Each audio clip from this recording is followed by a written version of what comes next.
Good morning, good afternoon, and good evening, friends. Today we are going to study how to find out an expression in an electrical circuit. So, as you can see, we have an electrical circuit given here, and in this case, question is find V of S upon I2 of S. As you can see in this circuit here, we have two resistances in this circuit. We have a battery of V volt.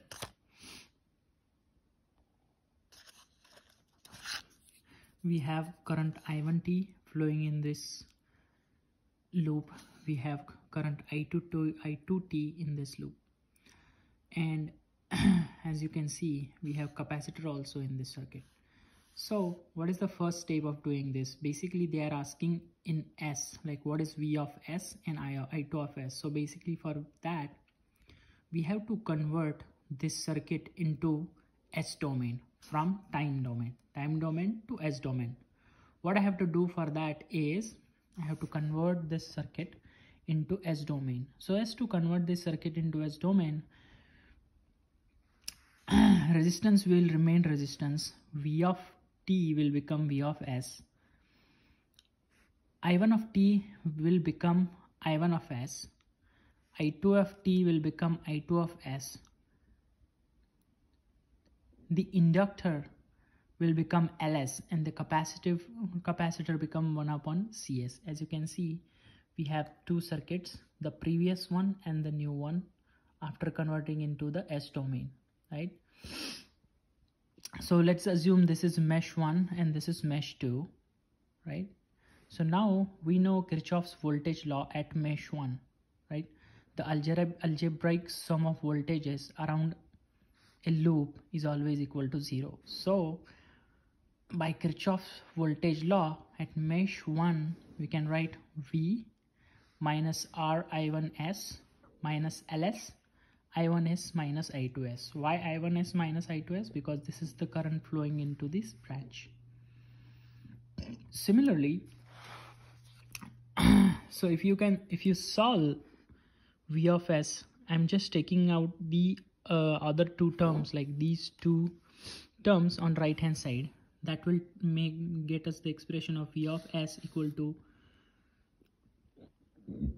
R I1 of S plus Ls I1 of S minus L2 I2 of S, and this is our equation 1.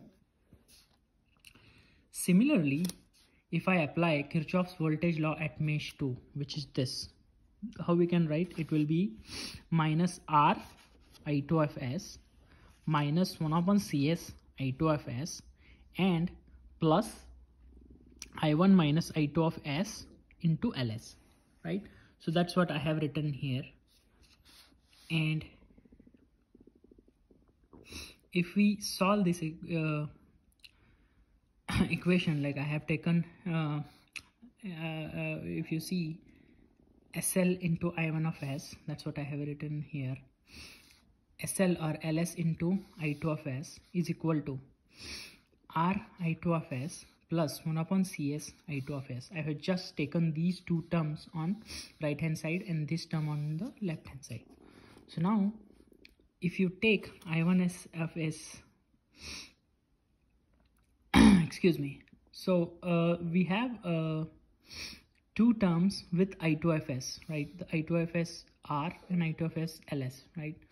So how, or three terms, we have three terms. I2 of S has 1 upon Cs minus Ls and R. So I can take that as a common outside, I2 of S into bracket R plus 1 upon Cs and plus 1 upon Ls, because Ls was on this side.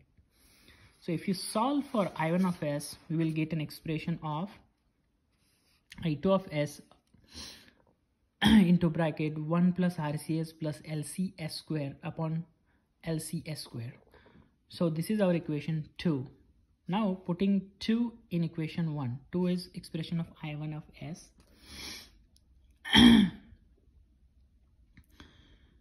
So doing that, we'll get an expression like R I1 of S plus Ls I1 of S minus Ls I2 of S. I1 of S can be taken into outside because it is common. R plus Ls minus I2 of S Ls. Now I2 of S into So we know the expression for I1 of s is this one, which is 2, which is I2 of s r plus ls 1 plus RCS LCS square and LCS square minus ls into I2 of s. So if you solve this equation and rearrange the terms, you will get V of s upon I2 of s is equal to r plus s into bracket l plus r square c plus 2 r l c s square upon LCS square. So what is important in these kind of expressions or examples or problems is to convert this time domain circuit into Laplace domain, and for that we should know that L, the Laplace equivalent of inductor, is Ls. Laplace equivalent of capacitor is 1 upon Cs, and Laplace equivalent of R will remain R. And then one should know how to apply Kirchhoff's voltage law across the meshes. If you know this, and if you know how to solve equations using mathematics, you will be able to solve these kind of problems easily. So friends, I am going to close this lecture here. Thank you and have a great day.